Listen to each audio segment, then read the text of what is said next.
Bienvenue sur cette vidéo chers passionnés, ici Spartan et on continue avec les vidéos gratuites du programme indispensable, cette série de cours premium disponible sur digitalpainting.school. On continue les vidéos dans l'ordre et on se trouve toujours dans la partie 2 du programme, les bases en dessin, dans le premier chapitre sur 13. Dans ce chapitre, on traite de choses très basiques sur le dessin, telles que les différents types de lines, l'ombrage, le matériel indispensable, comment bien tenir son crayon et il y a plein d'exercices à faire à la fin. Mais je te laisse découvrir tout ça, bon visionnage l'artiste. Si tu apprends à ne dessiner qu'à partir de lignes, comme on l'apprend d'ailleurs intuitivement lorsqu'on est enfant, tu vas en fait dessiner des lignes aux endroits où il y a des contours, où il y a des bords, lorsqu'on peut sentir la limite d'un objet. Par exemple, quelqu'un d'aveugle va toucher l'objet et va sentir la limite de celui-ci. Et ce bord est ce qu'on va exprimer avec des lignes.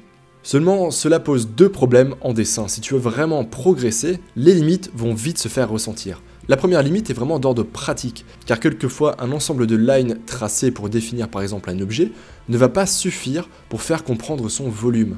Par exemple, dans cette image, tu vois qu'à gauche nous avons une première line qui est simplement faite de deux cercles concentriques, mais pourrais-tu me dire à partir de ces simples lignes à quel volume elles font référence? S'agit-il de la forme 1, de la forme 2 ou de la forme 3?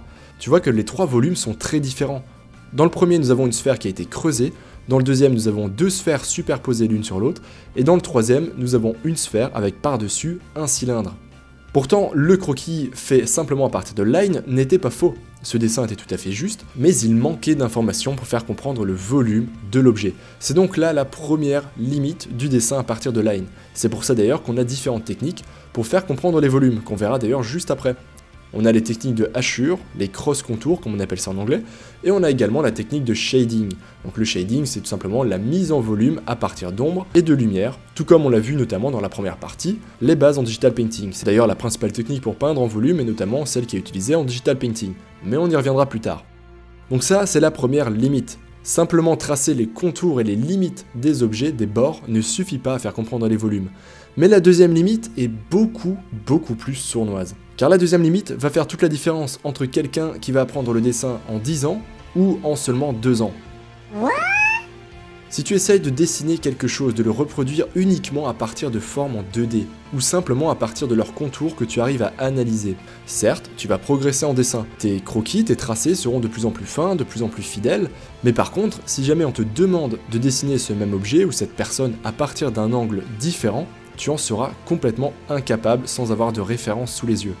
Cette technique de dessin par ligne uniquement en 2D ne permet pas de dessiner d'imagination ce que tu veux. Tu seras toujours dépendant de quelque chose à recopier. Et c'est d'ailleurs ça la principale force et la principale faiblesse de la technique que je t'ai montré juste précédemment, à savoir retrouver des formes en 2D dans une image ou dans ce qui t'entoure. C'est un bon début pour essayer de comprendre et d'analyser, pour réussir à mesurer les proportions, les placements, etc. Mais en revanche, c'est vite limitant si tu veux vraiment imaginer l'objet en volume et surtout comprendre comment est-ce que tu vas pouvoir le dessiner à partir d'angles différents. Et c'est là qu'intervient le dessin en volume. Et moi, c'est vraiment ça que je vais t'enseigner dans cette partie. C'est te faire comprendre, te faire dessiner des objets en volume à partir de formes simples d'abord, des formes très simples, qu'on va ensuite complexifier au fur et à mesure. Mon processus, ma méthodologie est toujours la même. On commence par des choses simples qu'on va ensuite complexifier petit à petit.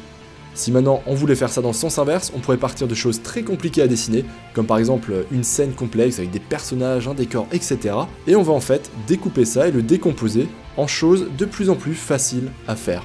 Et c'est bien pour ça qu'on va apprendre les bases, donc notamment le dessin en volume, et non plus simplement en ligne ou en forme. Ensuite on va apprendre à faire des volumes complexes, et en parallèle à ça, je vais t'apprendre également la perspective sur le bout des doigts. La perspective, c'est tout simplement la clé pour mettre des objets, peu importe ce que c'est, ça peut être des personnes, des animaux, des arbres, des toilettes, peu importe. Ça permet de mettre ces objets en 3D dans un espace cohérent qu'on va réussir à comprendre. Car il ne faut pas oublier que le dessin ou le digital painting, ça reste des images en 2D qui sont censées retranscrire une vision en 3D. Et tu vas le comprendre dans la suite de cette partie du programme, transformer quelque chose en 3D que tes yeux sont capables de voir lorsqu'ils regardent autour d'eux, et faire un dessin sur une surface plane, que ce soit un écran ou une feuille de papier, ça nécessite d'apprendre pas mal de règles. Ces règles, c'est bien sûr tout ce que tu vas apprendre dans la théorie des prochains cours, et l'autre élément important pour progresser et devenir vraiment bon en dessin, c'est bien sûr de pratiquer. Et donc là, on va exercer non seulement ton talent en dessin, mais aussi et surtout ton talent d'observation. C'est ça qui va te permettre de comprendre les formes et les volumes que tu vas dessiner, tout ce qui se cache derrière les objets qui nous entourent, et comment tu vas ensuite poser tes coups de stylet ou tes coups de crayon.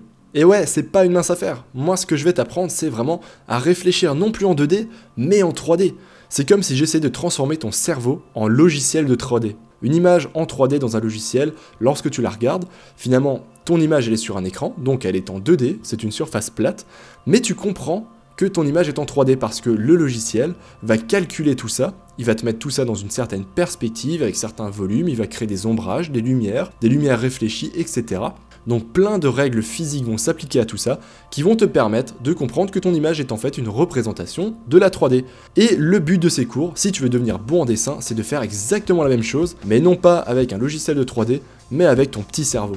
Et oui, on va l'entraîner sévère avec des exercices, des cours, de la théorie, plein de règles à apprendre, et on va essayer de faire ça, bien sûr, avec des exercices relativement cool. En tout cas, je l'espère. Prépare-toi également à voir le monde différemment. Et c'est pas une blague, lorsque tu auras développé ta vision d'artiste, et que vraiment tu auras compris toutes ces règles physiques, qu'on a d'ailleurs commencé déjà à voir dans la partie 1 du programme, tu vas regarder tout ce qui t'entoure différemment.